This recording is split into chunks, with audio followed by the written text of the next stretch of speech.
is everybody tonight? Good! All right. Hey. How y'all doing? I'm Travis. I don't know if any, some of you guys know me, some of you don't. No, you don't know me? You do know me. Okay. Well, anyway, I'm just going to tell you a little bit about me first. I'm a product of a really big Catholic family. I have 7 brothers and sisters. So, you know, when you're growing up and you hit puberty, it was really hard to find a place to masturbate in the house you were in. Well, anyway, my mom was a saint, though. Well, she's not a saint yet, but she had, you know, God bless her. She had 7 kids and took care of us. And really, he ought to bless her, because I sold her soul to the devil for a piece of ass about 2 years ago. Yeah, it turns out the devil couldn't even get me laid, though. And he doesn't offer a refund, so she's just soulless from now on. Anyway. What a dick. Fuck you. Anyway, I was a victim of identity theft lately, and you know, it really wasn't as bad as I thought it was going to be, except for the angry phone call from the guy that stole my identity about how I ruined his life. Yeah, I know. Now I'm being sued because I ruined his credit. Anyway, yeah, I'm kind of a dirty comic. I do some dirty jokes and stuff like that. Well, I'll start off with this one. What's the difference between horse shit and a horse shit? My ex-wife. No, I'm not going to pay $200 to have a horse slather its shit all over me. Oh, that's fucking nasty. That's a terrible joke. I'm sorry. Well, anyway, any of you guys play the South Dakota Lottery? Lottery players? Sean Baxter plays the South Dakota Lottery. Congratulations. You ever won anything? No. No, me neither. Well, anyway, I played the lottery, and they just came out with a new ticket, and I have to thank them for it because it's called Cornhole Cash. Yeah, it is true. That's a real lottery ticket from the South Dakota Lottery, and I love that ticket because it gave me the opportunity to say this. I walk into the convenience store, I step up to the counter, and I say, I'd like a $2 cornhole and a $2 reach around.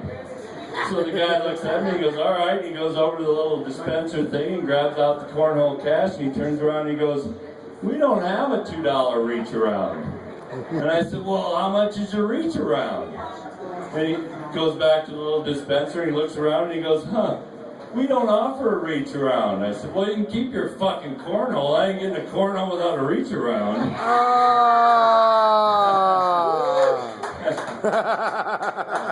Thank you, South Dakota Lottery, again. Anyway, yeah, I've been wondering about this word that's been demonized really, really viciously by the general public for a lot of years, and you know, it's considered vile, and you're not supposed to use this word in public, and people are offended every time you say it, and I think y'all know what it is. It is the word cunt. Yeah, I know. You love that word. There she goes, right there. Oh my God, he just said cunt. Well, you know, I did some research on it, and I didn't really find a true definition. I mean, there's a few things that it talks about. You know, it was actually, they say it was a term of endearment in medieval times. And I thought, okay, yeah, right. How endearing were men to their women in medieval times.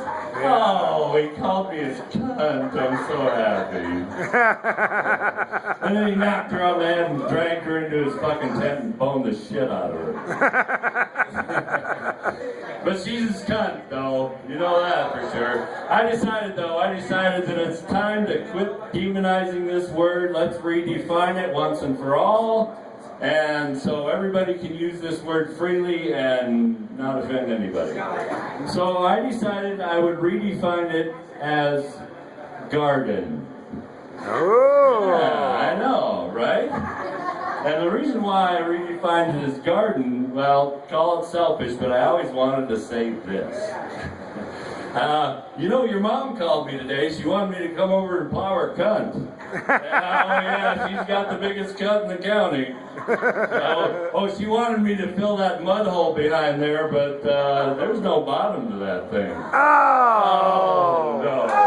Yeah, her two lips were sagging, but I tried to hose them down. It didn't bring them back, though. I guess they just only come up once a year. Oh! Well, anyway. Nasty. So, God, I love that joke. But anyway, I was married at one time.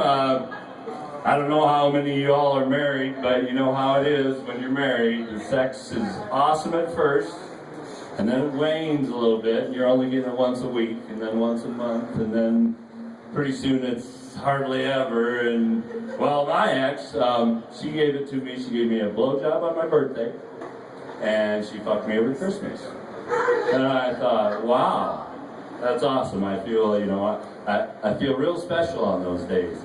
Until I found out that's what she gives everybody for her birthday and Christmas. Yeah, all you had to do is tell her you had a birthday. You don't even need to be there on your birthday. Fucking bitch. Yeah. Right. Happy birthday. Yeah, right? I got her number if you guys, I know you guys want them. She's pretty good at it. She's got a lot of experience. Well, anyway, I'm not married to her anymore. Good man. Surprise, surprise, right? So I got divorced about 8 years ago, and I got into the dating pool again. And everybody knows how that dating pool goes, right? Well, I tried that internet dating thing, and it was all weird and stuff because I didn't really know if I was talking to a woman or not. And here I am trying to open up, and of course it was ChristianDating.com. So yeah. Anyway, so I go out and I'm on ChristianDating.com and I meet this girl, and she's a good Christian girl, and I've been told I look like Jesus. So I thought, what good Christian girl doesn't want a little Jesus in them? Yeah, that's right. That's right. Yeah, just a little bit. Just the top part. You can't have all of Jesus to yourself. Well, anyway, I date this girl, and it's kind of awkward at first. We decide to meet, and we decide we'll go have some coffee. And I take her to this coffee house, and everything's going pretty good, small talk, everything. Pretty soon the subject is kids. And I said, well, I got 2 kids, and I don't really want any more, they're grown, they're out of the house.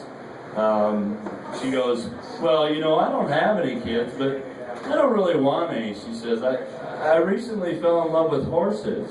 And I looked at her and I went, oh, she must be wrecked down there.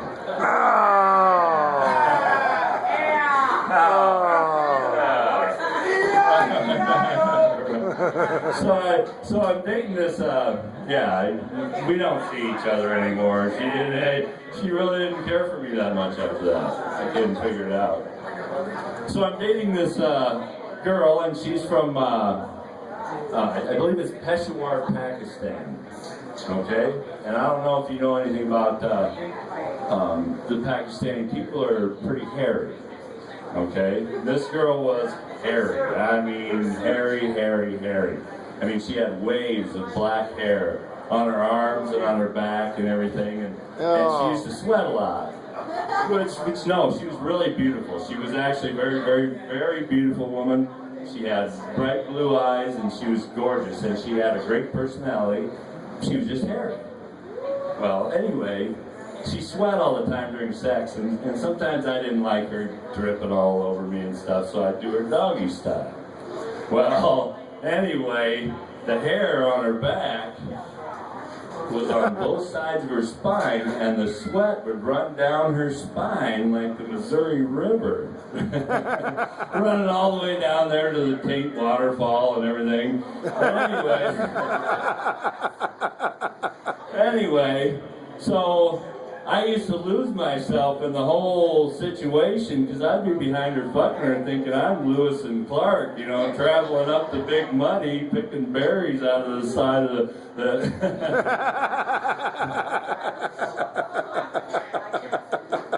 Yeah, we don't see each other anymore either.